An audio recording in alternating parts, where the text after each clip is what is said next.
Tessa Thompson, welcome to Colombia. I keep thinking about Thor and Zeus, and I wonder if you've ever been disappointed by a hero.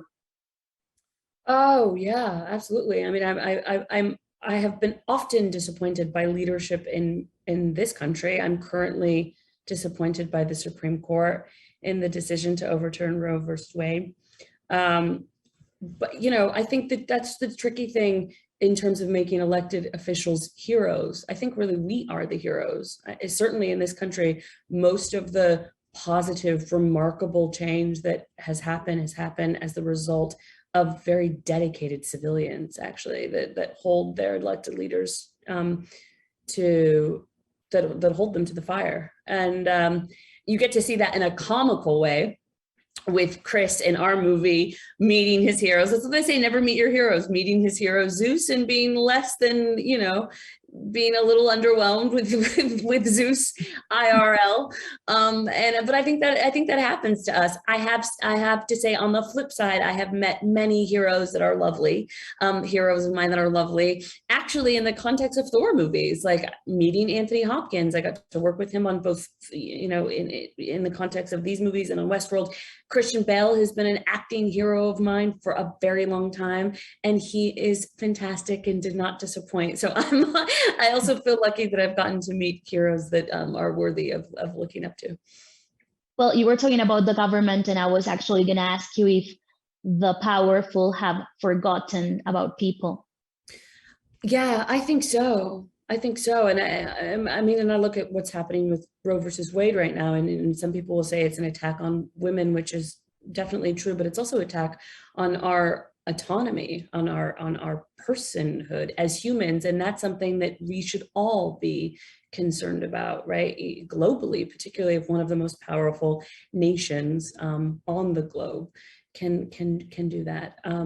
So I certainly think that's true. And actually, in the first Thor Ragnarok, that was one of Valkyrie's complaints, is that she felt like Thor's family and the throne had forgotten about their people, and I think, again, I think that's where the people come in. It's if we have to continuously remind those in power that when we're treated unjustly and unfairly, that we won't stand for it. And we especially have to do that even when it doesn't just happen to us. And I think that that's something that feels hugely, hugely important. I think in this film, for example, you get to see sort of the sisterhood of these two very powerful women come together. And something that felt very exciting to me is that's something that I feel like Natalie has been someone inside of my industry that I've gotten to fight with, and that is constantly engaged with how she can sort of use her platform or whatever resources she has to help and empower others. And I think that that's something that we have to just continuously be doing on behalf of each other as citizens. I think we as people really and truly are the most powerful. Finally, do you think one can actually be transformed by love or by hate?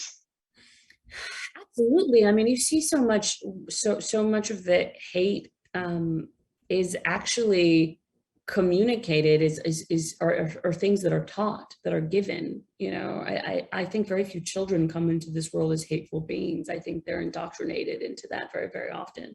I think you see that as the case, and I think that love is hugely, hugely, hugely transformative. I think sometimes what I wish we would see more often, though, is that we could love in ways that are big and small, even with people that are not our own. I think sometimes there's this idea, this very myopic idea of love that has to do with love that someone that someone that you entirely understand. It's one of the things I really love about film is and television, and the stories that we tell, is the stories that we tell connect us to our own humanity, but they also have the power to connect us to humanity that we don't understand entirely, if we can sit and listen in ways that are empathetic and open. And so that's my hope. That's why I like making movies. And obviously it's like it's not changing the world, but certainly political change is preceded by cultural change. And I think we do have the ability in the stories that we tell to create cultural conversations. And if there's any cultural conversation to be had in the context of this very silly, fun superhero movie,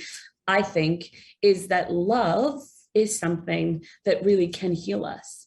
And all kinds of love, and that even and especially in moments of loss or pain, when we feel inclined to close our hearts off to others because we're afraid of being hurt, or afraid of hurting, that's the moments when we have to be diligent about opening our heart and continuing to love, and love in ways that are bigger than just yourself. And that's something that I think this movie says, that I hope that audiences take away, because it feels like an important thing to be reminded of, especially now.